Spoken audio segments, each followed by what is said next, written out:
In our city, we are so blessed to have crisis pregnancy centers that are there for these women when they choose life and when they choose to save the lives of their children and when they need help.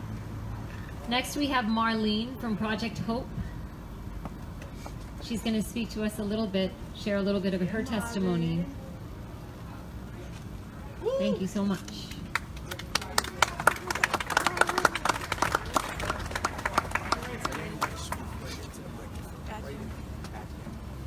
Hello, everybody. First of all, I'm glad to see that all of you are here. All of you are so supportive. It's so important to know that you're not alone in this fight, and it is a fight that's going on. I went to see the movie Unplanned last night. How many people saw that movie? So if you saw that movie, you know her story, Abby Johnson. And I really feel when I was watching that movie that her story is a parallel of my story. A lot of things that she went through, I went through. And I'm going to actually read to you a blog that I did, and it'll explain that. All right, so the title is To Be or Not to Be is Not a Question. Kevin Hart, Jill Scott, and Will Smith, just to name a few, are all Philadelphia natives that beat the odds. They rose through defeat to the height of success. The world knows their talent because they were allowed to be. To be or not to be seems to be a popular question amongst society's unplanned pregnancy population. It has become a general rule of thumb to assess the readiness of a mother's life before permitting the life of an unborn. I am no stranger to this thought process. I was once a young woman, that believed abortion was the way to correct what I had done. You see, back then, I was not just pregnant, but pregnant by a man that wanted nothing to do with my child. Somehow I believed in my mind that my pregnancy was not a child. Yes, I felt my stomach growing with heaviness at the bottom that sometimes would cause discomfort. But no, I didn't want to connect this feeling to life. I was just pregnant. In the culture I grew up in, there were things that were medical norms. Vaccinations, depo shots, and yes, abortions. No one bragged about abortion, but they would openly share that they were going to go to the clinic. A woman that could not get an abortion sometimes would lie to the next man to let them know that they were pregnant, and maybe would say that it was by that man so that they could get it paid for. That was never me, but who am I to judge if the end result was the same? You might want to stop. That was an interruption. As I look back at my mindset, pre-pro-life, I cringe.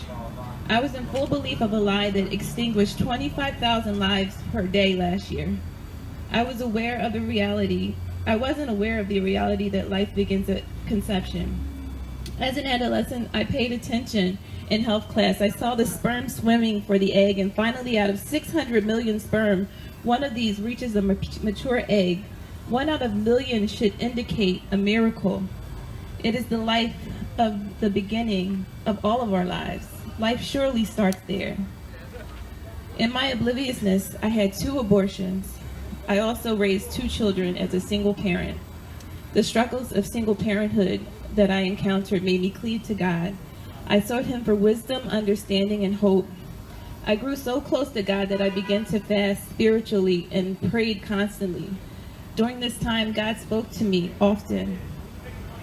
There were 3 things that would be crucial to my purpose in life. The first piece of information that He wanted me to understand, and He wants everybody to know here, is that forgiveness should be immediate. He said that holding on to offense for even a second can allow bitterness and anger and confusion to creep in.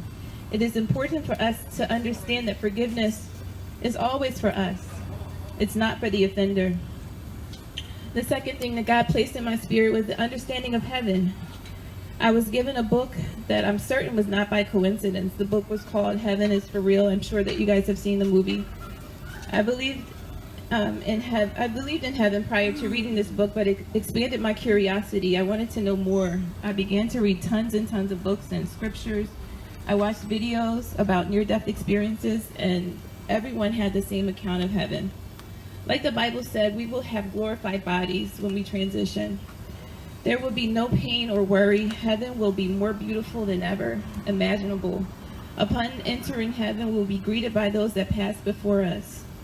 I was intrigued by the confirmation that I knew that only came from the Father above. There was one last revelation that changed my life forever. First, let me just give you a pre-disclosure, if you guys didn't know. When you are convicted by God, when God truly convicts you, that conviction is so rich and pure that it doesn't allow for guilt or shame. It has no place to dwell in God's conviction to you. He just wants you to know that he loves you. His love will overcome all. As I drove home one day, God spoke to me. He said, "Remember I told you about heaven?" And I answered, "Yes, God. You said that when we go, we'll have glorified bodies and the people that pass before us will greet us." As his revelation unfolded, I felt it through my heart. I felt the hurt and pain well up inside of me. The unknown began to surface. Before this day, I never knew that I murdered a child.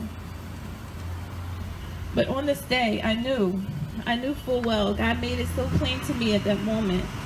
He said, "Marlene, when you go to heaven, your children will be there to greet you." It took a lot for me not to pull the car over. I sobbed, I cried, I sobbed. Someone had died